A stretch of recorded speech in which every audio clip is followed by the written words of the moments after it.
www.darsulquran.com.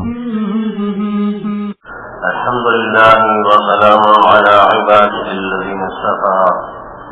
أما بعد فأعوذ بالله من الشيطان الرجيم. بسم الله الرحمن الرحيم. وأذن في الناس بالحج. صدق الله العظيم. میرے محترم بھائیوں، معزز بزرگوں، اللہ تعالیٰ لاکھ شکر اور احسان ہے کہ ہم اس مقصد کے لیے چلے تھے، اس کی طرف ہمارے قدم آگے بڑھ رہے ہیں اور وہ منزل ہماری قریب آتی جا رہی ہے۔ غالباً آخر میں 8 دن رہ گئے ہیں۔ 4 دنوں کے بعد ہم یا 7 دنوں کے بعد ہمارا پاس ہوں گے۔ اتنا بڑا فریضہ ہے، اس کی ادائیگی کے لیے جتنا اہتمام کی ضرورت ہے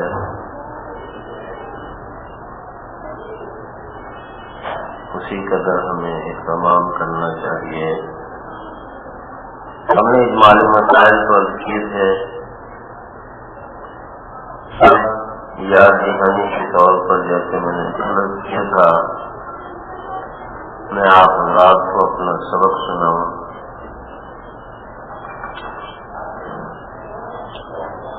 اور آپ سنیں کہ میں نے سبق ٹھیک سے یاد کیا ہے یا نہیں کیا، اس لیے کہ آپ کو بھی سنانا پڑے گا یہ سبق۔ ہمیں نہیں سنائے، اللہ کو سنانا پڑے گا اور عمل کرنا پڑے گا، کر کے دکھانا پڑے گا۔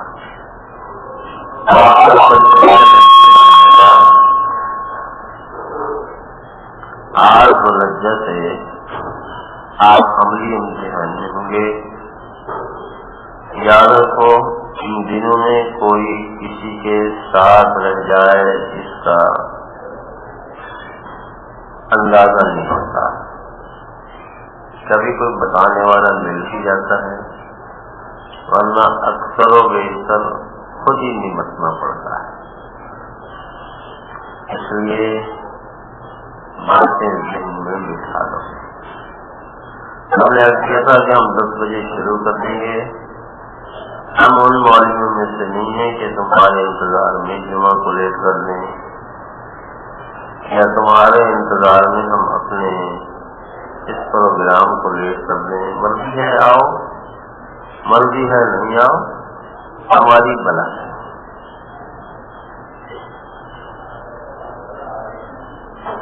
7 ذوالحجہ کو یا 8 ذوالحجہ کو مسائل شروع کرنا، 7 ذوالحجہ کو یا 8 ذوالحجہ کو، جیسے تمہیں سہولت ہو۔ حج کا احرام باندھ لو گے، یہ آپ کو انتظامیہ بتا دے گی کہ ہم نے مینا کے لیے کس دن جانا ہے۔ یہ حالات مختلف ہوا کرتے ہیں، کبھی انتظامی مجبوریوں کی بنا پر رات کی شام کو جانا پڑ جاتا ہے، اور یہ ایسی کوئی چیز نہیں جس کے لیے آپ پریشان ہیں۔ مقصود یہ سنت تو یہ ہے کہ 8 ذوالحجہ کی صبح کی نماز پڑھنے کے بعد یہاں سے نکلا جائے، احرام بلند کر کے مینا کی طرف نکلا جائے۔ اگر وہ دن جمعہ کا ہو تو یہ بھی لکھا ہے کہ جمعہ پڑھ کے نکلا جائے۔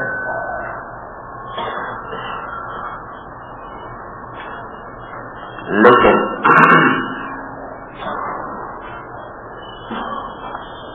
اگر اس سے پہلے نکلنا پڑے تو بھی کوئی فرق نہیں. مقصود یہ ہے کہ مینا میں 5 نمازیں پڑھ لیں. ہم آج حج کی ظہر عصر مغرب عشاء اور 9 کی یہ سنت ہے. لیکن یہ اس صورت میں جب انتظامی معاملات میں اس طریقے کار کو برقرار رکھنا ہمارے لیے ممکن افضل وہ بڑا جان سے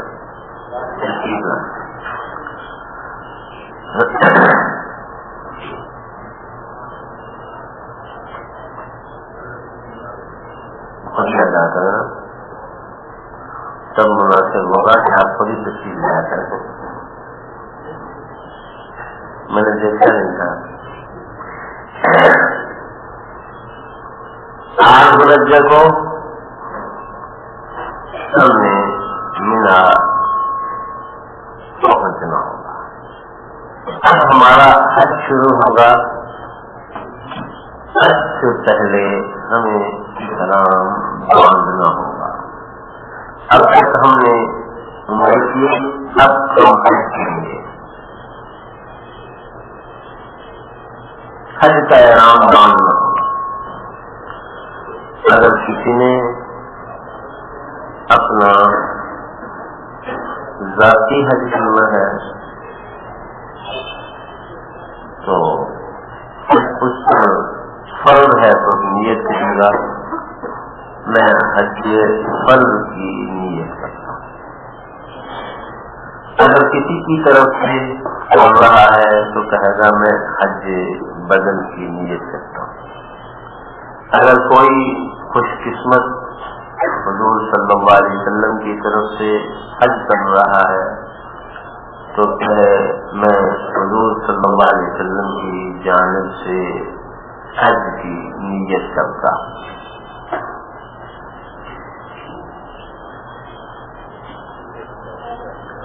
اگر کوئی فقیر ہے، غریب ہے، مستحق ہے یا ایسی بات نہیں ہے لیکن کسی اللہ کے بندے نے اس کو حج دے گا، ایسی صورت میں حج کی نیت کرتے ہوئے علماء نے یہ لکھا ہے کہ وہ اپنے حج فرض کی نیت کر لے. حج فرض کی نیت کر لے کہ میں حج فرض کی نیت کرتا ہوں. کل کو اگر اللہ تعالی اس کو وسعت عطا فرمائے اور اس پر فرض ہو جائے تو آپ اس کو دوبارہ حج فرض کرنے کی ضرورت نہیں. یہی اس کا حج فرض ادا ہو گیا. اس لیے جو حضرات آئے ہیں اور جن کا پہلا حج ہے وہ کسی بھی انداز سے آئے ہیں، کسی کو ماں باپ لائے ہیں، کسی کو شوہر لائے ہیں یا کسی کو کوئی محرم بنا کے لایا گیا ہے. اگر ان کا پہلا حج ہے تو میں ان کو مشورہ دوں گا، ان کی خدمت میں درخواست کروں گا کہ وہ حج فرض کی نیت کریں. نہ معلوم آئندہ کیا حالت ہوں، اللہ تعالیٰ ان کو بے شک مال سے نواز دے، ان پر حج فرض ہو جائے. نہیں ممکن کہ وہ ان کی صحت ان کو یہاں لا سکے، اسباب ان کے لیے مہیا ہو سکیں تو فرض تو ان کا عذاب ہو جائے. ہاں اگر حج فرض ہو جائے گا تو نفلی کر لیں گے، حج فرض کے فرض سے زبردست ہے.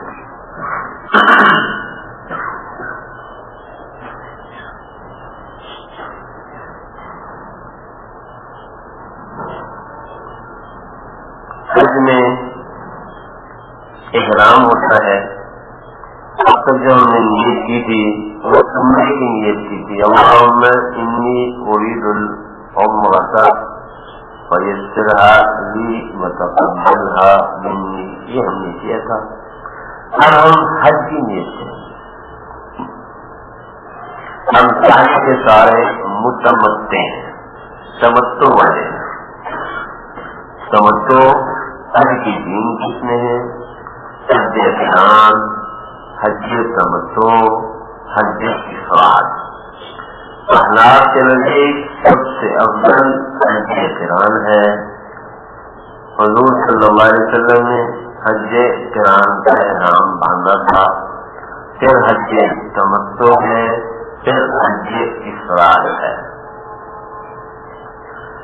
حج قران میں حج اور عمرہ دونوں کا احرام ہوتا ہے، اور جس دن سے احرام باندھا جائے اس وقت سے لے کر کے 10 ذو الحجہ تک احرام رہتا ہے. عمرہ آدمی کر لیتا ہے لیکن احرام نہیں کھولتا، اس لیے کہ حج کے احرام کی بھی اس نے ساتھ نیت کی ہے. تو جب تک حج نہیں کر لے گا احرام باقی رہے گا، اس پر احرام کی پابندیاں باقی رہیں گی. اور آپ جانتے ہیں کہ جتنا گڑ ڈالو میٹھا اتنا ہوتا ہے، جتنا مشقت ہے اسی مقدار میں ثواب ہے. کیونکہ اس میں مشقت زیادہ ہے اس لیے اس میں ثواب بھی زیادہ ہے. لیکن حضور صلی اللہ علیہ وسلم کے چالیہ سے یہ معلوم ہوتا ہے امت کے لیے انہوں نے تخفیف فرمایا کہ یہ جو حالات مجھ پر گزرے ہیں مجھے اس کا اندازہ ہوتا تو میں احرام قران کا نہ باندھتا.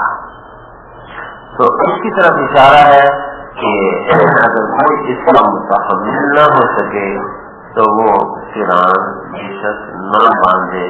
اس طرح ہم جیسے زحاقہ نے تمتع کیا ہے، پہلے عمرہ کیا تھا، احرام کر لیا، اور ہم آزادی سے چل رہے ہیں.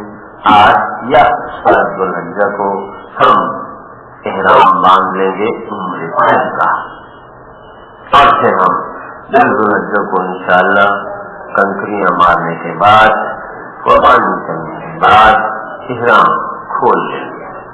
دوران یا پابندیوں کا مختصر ہو جائے گا. لیکن کیونکہ ایک سفر میں بھی 2 نعمتیں، 2 عبادتیں ہمیں مل گئی تو اس کو تمتع کہتے ہیں. تمتع کے معنی ہے نفع اٹھانے کی. ایک سفر میں 2 نیکیوں کا نفع اٹھا لیا. ان دونوں قران میں اور تمتع میں کیونکہ 2 نیکیاں اس کو میسر آتی ہیں، اس کے شکرانے میں اس کو قربانی دینا واجب ہے. لیکن جو حج کے قریب آیا یا پہلے سے آیا یا جو مکے کا ہے یا مکے والوں کے حکم میں ہے، اس نے صرف حج کا احرام باندھا، اکیلے حج کا، تو اس کو مفرد کہتے ہیں.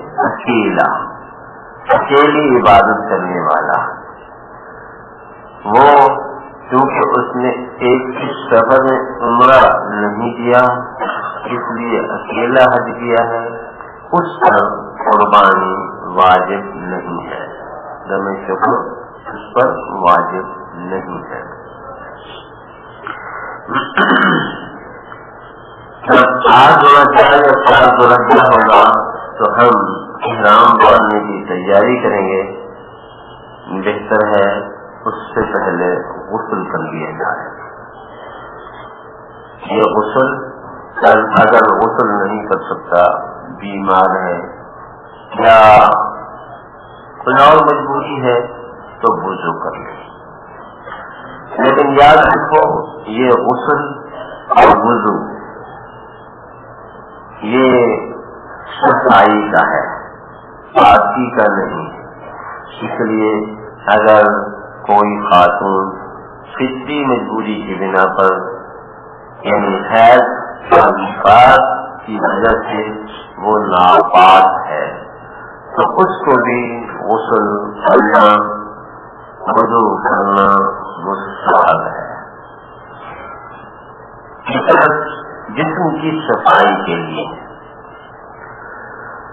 اس سے وہ خاتون پاک نہیں ہو جائے گی اس غسل سے، البتہ اس کا جسم صاف ستھرا ہو جائے گا. ظاہری آلودگیوں سے وہ جسم نظیف ہو جائے گا.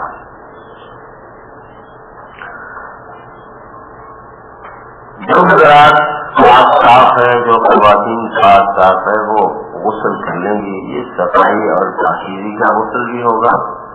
اور مستحب ہے کہ اس دن آدمی اپنی لمحے تراش لے.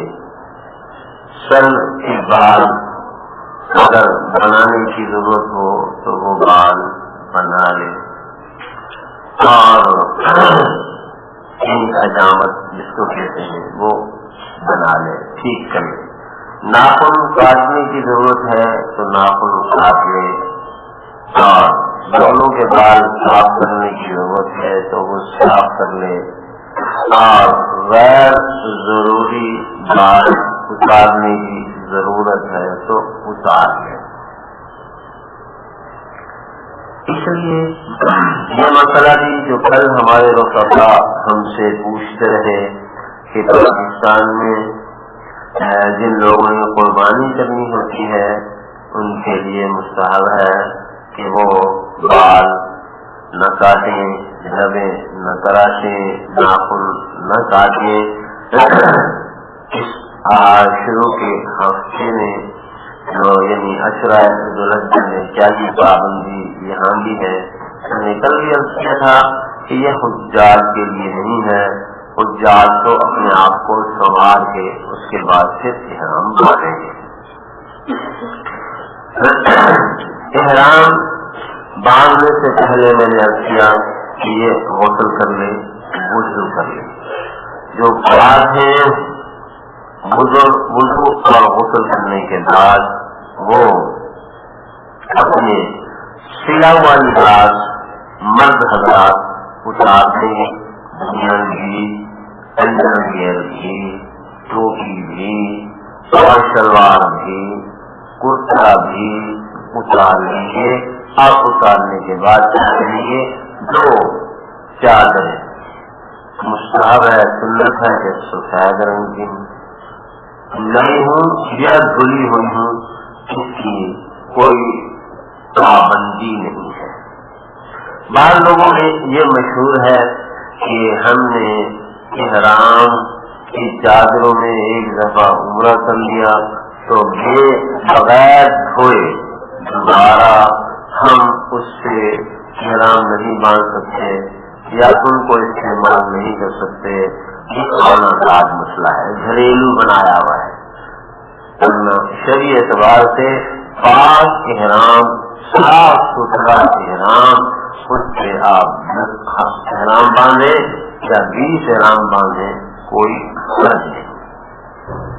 اس لیے اگر آپ کا پہلا استعمال شدہ احرام صاف ستھرا موجود ہے تو اس کو آپ استعمال کر سکتے ہیں، بغیر دھوئے استعمال کر سکتے ہیں. مرد حضرات احرام کی میں شکل کر رہا ہوں کہ یہ دو چادریں اوڑھ لیں گے اور سر ڈھانک کر کے وہ 2 رکعات نماز نفل پڑھیں گے اور احرام کی نیت سے یا یوں کہہ لو قضاء حاجت کی نیت سے کہ ہم اتنا بڑا کام کرنے جا رہے ہیں یا اللہ اس کو آسان فرما دے. اس کو آسان فرما دیں. آپ حضرات نے حج کی نیت عمرے کی نیت بار بار پڑھی ہے, اس میں سنا ہے اللہم انی ارید الحج فیسرہ لی وتقبلہ منی. یا اللہ حج کی نیت کرتا ہوں, قبول فرما, آسان فرما. یہ جو آسان کا لفظ ہے بار بار حضور صلی اللہ علیہ وسلم نے ارشاد فرمایا, اس کی حکمت کیا ہے؟ اس کی حکمت یہ ہے کہ یہ بڑا حسن معاملہ ہے. جب تک کہ اللہ اس کو آسان نہیں فرمائیں گے, اللہ سے آسانی مانگیں گے نہیں, مشکلات میں پھنسنے کا امکان اور اندیشہ ہے. ہر قدم میں اللہ تعالیٰ سے عافیت اور آسانی مانگتے رہو, اللہ آسانی دے دیں گے. تو ہم 2 رکعت نماز نفل سر کے پڑھ لیں گے اور اس کے بعد سر کھول لیں گے. ہم کھول کر کے تیار کر کے تلبیہ نیت کریں گے. نیت کیا کریں گے؟ اللہم انی ارید الحج فتقبلہ منی ویسرہ لی. زبان عربی میں آ جائیں الفاظ واضح, نہیں تو اپنی مادری زبان میں آپ نیت کر لیں. اردو میں کر لیں, سندھی میں کر لیں, پنجابی میں کر لیں, پشتو میں کر لیں, سرائکی میں کر لیں, برہمی اور گجراتی میں بھی کر لیں, اس زبان میں چاہیں کر لیں. کیا دیں, یا اللہ میں حج کی نیت کرتا ہوں, اس کو قبول فرما, آسان کروں. اللہ تعالیٰ نے کوئی پابندی نہیں لگائی. اللہ ساری زبانوں کے خالق ہے, ساری زبانوں کو جانتے ہیں, سب کے عرض و نیاز کو خوب پہچانتے ہیں. اللہ سے بے تکلفی اپناؤ, اللہ تعالیٰ سے عرض و نیاز کرنا سیکھو. سیکھنے کے لیے آئے, اللہ تعالیٰ سے راہ و رسم بڑھانے کے لیے آئے.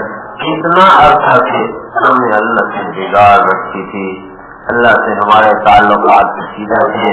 اللہ نے فرمایا آ جاؤ, تم نالائق ہو تو ہم سے بھاگے پھرتے ہو, آ جاؤ ہمارے گھر میں بیٹھ کر کے صفائی کی کو بات کر لیتے ہیں. اتنا کرم ہے ان کا. دیکھو بڑے لوگ بڑی باتوں کو بھی چھوٹا کر کے دکھاتے ہیں اور درگزر سے کام لیتے ہیں. تم کیا منہ بنائے دیتے, آ جاؤ تمہارے گھر چائے بھی پی لو, تمہارے کتنا گلے شکنے ہیں, دھیان کرو تم ادھر ادھر پھرتے ہو, کبھی ادھر جاتے ہو, کبھی ادھر جاتے ہو. اللہ نے بھی بلا لیا ہم سب کو, ہم سب بھگوانوں کو, نالائقوں کو, کرداروں کو بلا لیا. آ جاؤ ہماری بیٹھک میں, آ جاؤ. یہ اللہ میاں کی بیٹھک ہے, یہ بیت اللہ اللہ میاں کا بات ہے, یہ اللہ میاں کی بیٹھک ہے. سمجھانے کے لیے تمام اللہ تعالیٰ مکان سے بڑا ہے, ان کی ذات کسی مکان میں نہیں ہے.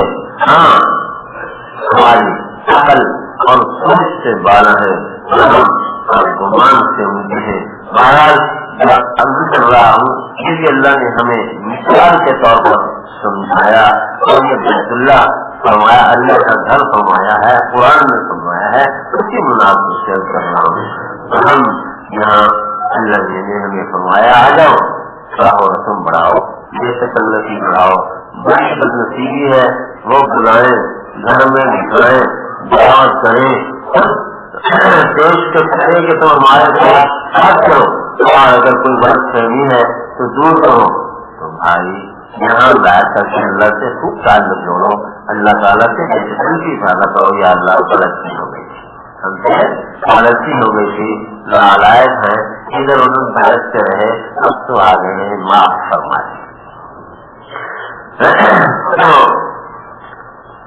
بہرحال اپنی زبان میں آپ نیت فرما سکتے ہیں, اور خواتین بھی اپنی زبان میں نیت فرما سکتے ہیں جو ان کی مادری زبان ہے. اور نیت کرنے کے بعد آپ نے کپڑا اتار لیا, مرد حضرات نے اور نیت کر لی. اور نیت کرنے کے بعد کم از کم 3 دفعہ تلبیہ. تلبیہ کیا ہے؟ لبیک اللہم لبیک لبیک لا شریک لک لبیک ان الحمد لا شریک اللہ لبیک اللہم لبیک لا شریک لک، یا اللہ کوئی آپ کی ذات کے ساتھ شریک نہیں، ساری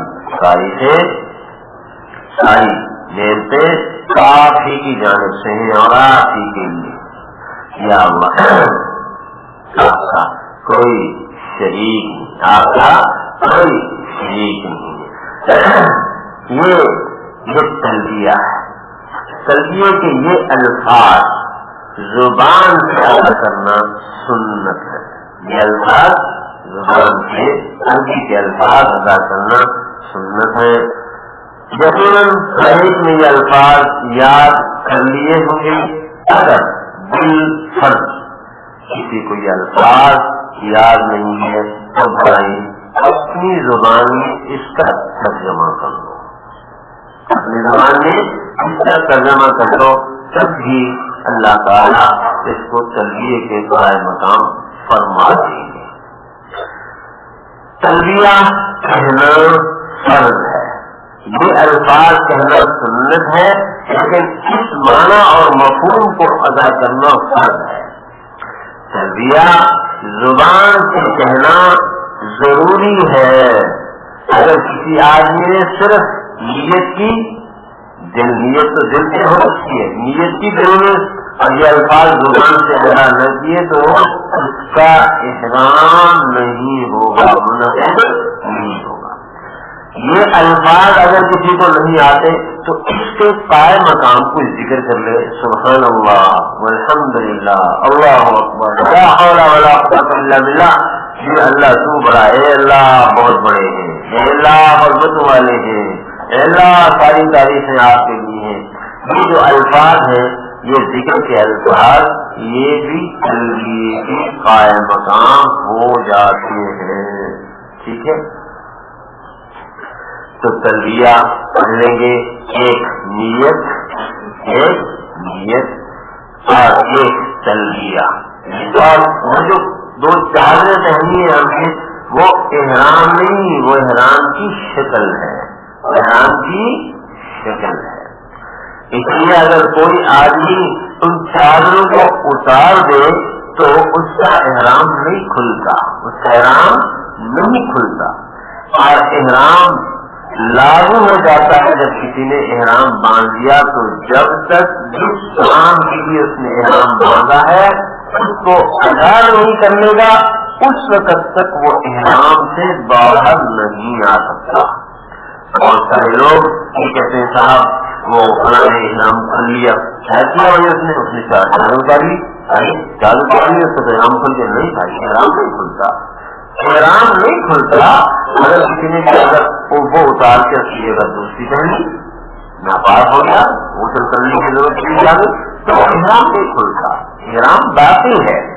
ہاں اگر وہ چادر اتار کر کے اس نے سلا ہوا لباس پہن لیا تو احرام تو اب بھی نہیں کھلا، البتہ احرام کی سلا بندی کر لی، سلا بندی کر لی ہے۔ اگر وہ چادریں یا سلا ہوا لباس اگر اس نے ایک دن یا اکثر دن یا رات کا حصہ پہلے رکھا تو اس کو دم دینا پڑے گا، اور اگر تھوڑی دیر کے لیے پہنا تو اس کو صدقہ دینا پڑے گا۔ یہ تو مردوں کا احرام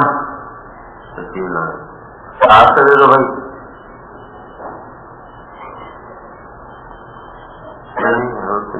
آپ سے دے دو بھائی،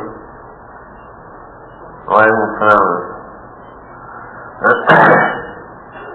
یہ تو مردوں کا احرام ہے۔ خواتین کا احرام مردوں کے احرام سے مختلف ہے، مردوں کے احرام سے مختلف ہے، اور خواتین کا مردوں کی نسبت احرام میں کئی قسم کا فرق بھی ہے۔ خواتین کے حج میں اور مردوں کے حج میں شریعت مطالعہ نے فرق رکھا ہے۔